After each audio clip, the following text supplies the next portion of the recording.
Good evening, here are tonight's top stories. A 17-year-old motorcyclist has died following a collision in Linden.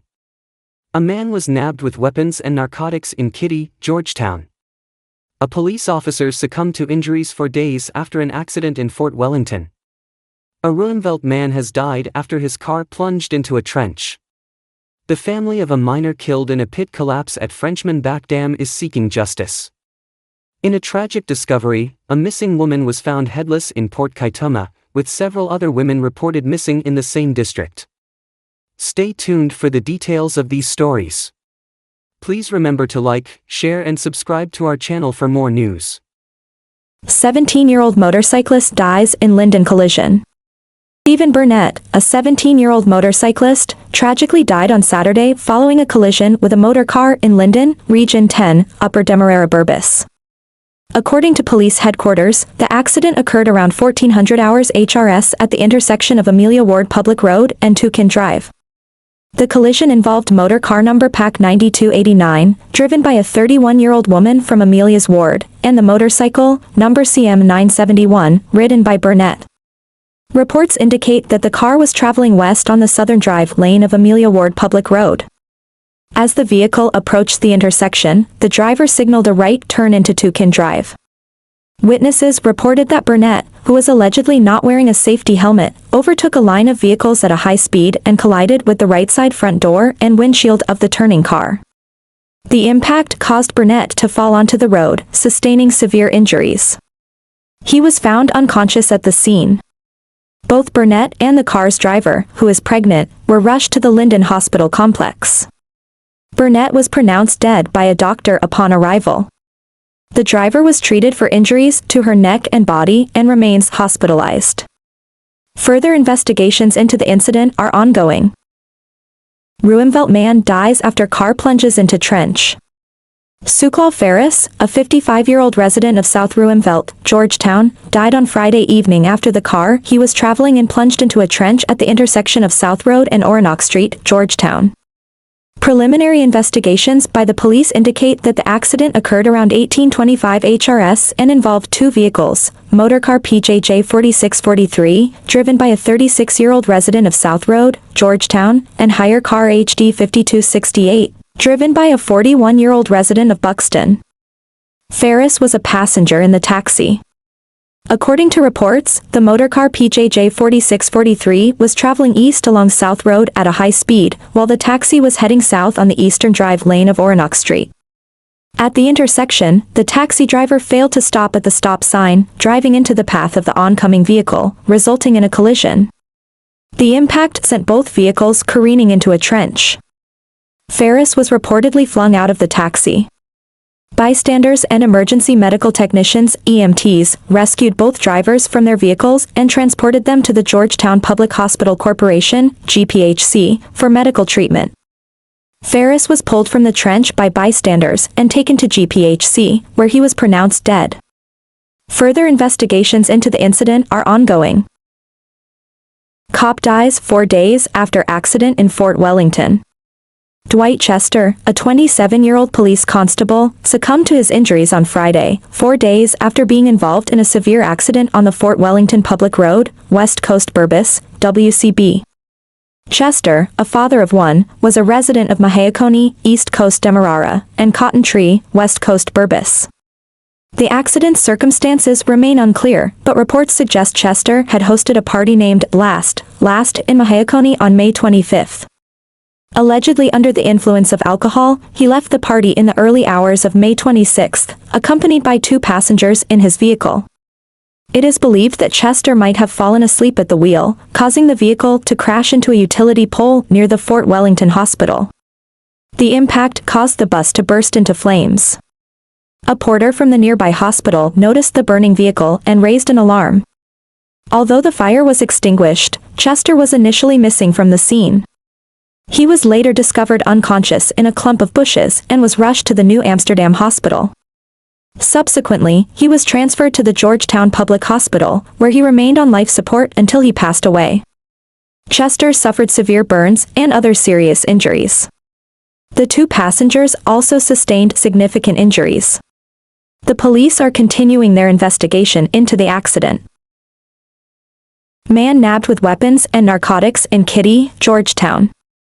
Adinho Lewis, a 37-year-old unemployed man from De Silva Street, Kitty, Georgetown, was arrested on Saturday after police discovered an arsenal of weapons and a stash of narcotics at his residence. Police headquarters reported that acting on received information, ranks arrived at Lewis's address around 12:30 hours. Upon searching his apartment, authorities uncovered a significant cache of illegal items. The items found included 1 AK-47 rifle, 1 Glock 26 pistol, 830 rounds of 7.62 ammunition, 4 rounds of .223 ammunition, 9 rounds of 9mm ammunition, 2 rounds of .32 ammunition, 3 AR-15 magazines, 1 AK-47 magazine, 3 Glock magazines, 1 gun silencer. In addition to the firearms and ammunition, the police discovered a substantial quantity of drugs, including ecstasy, 107 grams of cocaine, and 544.3 grams of cannabis. Lewis was informed of the offenses, arrested, and cautioned. A team from the Criminal Investigations Department headquarters processed all the confiscated items. Lewis is currently in police custody as investigations continue. Missing woman found headless in Port Kaituma. Several women reported missing in same district. The headless, naked, and decomposing body of a woman was discovered in Port Kaituma, Northwest District, Region 1, on Friday afternoon. Detectives suspect the body is that of Paulette Edwards from Matthews Ridge, who was last seen alive on June 4, 2024. The gruesome discovery was made at around 16:30 in a clump of bushes in a swampy area near Catwalk, Port Kaituma.